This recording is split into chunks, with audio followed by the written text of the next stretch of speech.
उत्पत्ति 11। त्यस बेला जम्मै पृथ्वीमा एउटै भाषा र एकै खालको बोली थिए। मानिसहरू पूर्वतिर सर्दै जाँदा सिनार देशमा एउटा मैदान भेट्टाएर यही बसोबास गरे। तिनीहरूले आपसमा भने, लौ हामीहरू इँट बनाएर पोलौं। डुग्गाको सट्टा इँट र हिलोको सट्टा अलकत्रा तिनीहरूले प्रयोग गरे। तब तिनीहरूले भने, लौ हामी आफ्नो निम्ति एउटा सहर र स्वर्गसम्म पुग्ने एउटा दरहरा बनाऊँ, अनि आफ्नो नाउँ राखौँ र हामी पृथ्वीभरि जताततै नछरियौँ। मानिसहरूका सन्तानले बनाइरहेका सहर र दरहरा हेर्नलाई परमप्रभु तल ओर्लनुभयो। अनि परमप्रभुले भन्नुभयो, यदि एउटै भाषा बोल्ने एउटै जातिको स्थानमा अहिले यिनीहरूले यो गरे भने अब तिनीहरूले योजना गरेको कुनै पनि कुरा असम्भव हुनेछैन। आओ तल ओर्लेर गई तिनीहरूको भाषा खलबल पारिदिन्छौँ र तिनीहरूले एक अर्काको बोली नबुझुन्। तब परमप्रभुले यहीबाट तिनीहरूलाई जम्मै पृथ्वीभरि तितरबितर पारिदिनुभयो र तिनीहरूले यो सहर बनाउन छोडिदिए।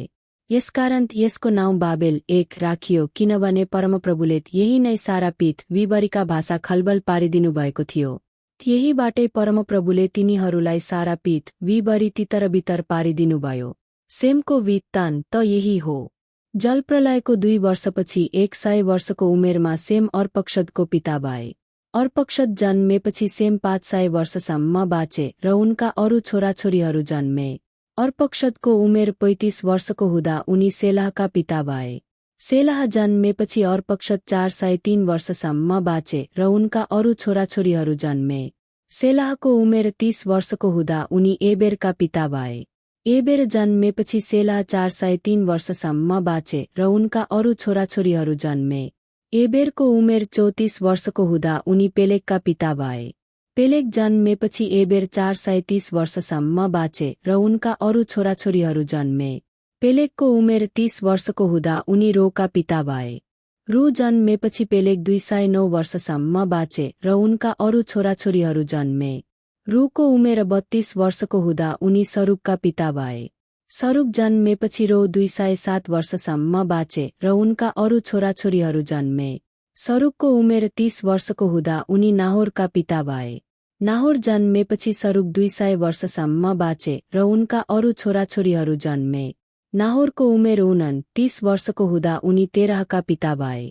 तेरह जन्मेपछि नाहोर 119 वर्षसम्म बाँचे र उनका अरू छोराछोरीहरू जन्मे। तेरहको उमेर 70 वर्षको हुँदा उनी अब्राम, नाहोर र हारानका पिता भए। तेरहको वृत्तान्त यही हो। तेरह अब्राम, नाहोर र हारानका पिता भए। अनि हारान लोतका पिता भए। हारान उनका बुबा तेरहकै जीवनकालमा आफ्नो जन्म देश कल्दीहरूको उरमा मरे। अब्राम र नाहोरले विवाह गरेर पत्नी ल्याए। अब्रामकी पत्नीको नाउँ साराई र नाहोरकी पत्नीको नाउँ मिल्का थियो। तिनी हारानकी छोरी थिइन्।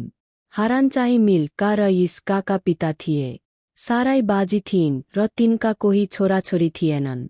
तेराले आफ्ना छोरा अब्राम र हारानको छोरो आफ्नो नाति लोत र अब्रामकी पत्नी आफ्नी बुहारी साराईलाई साथमा लिएर कल्दीहरूको ओरबाट कनान देशमा जान तिनीहरूसँगै निस्के।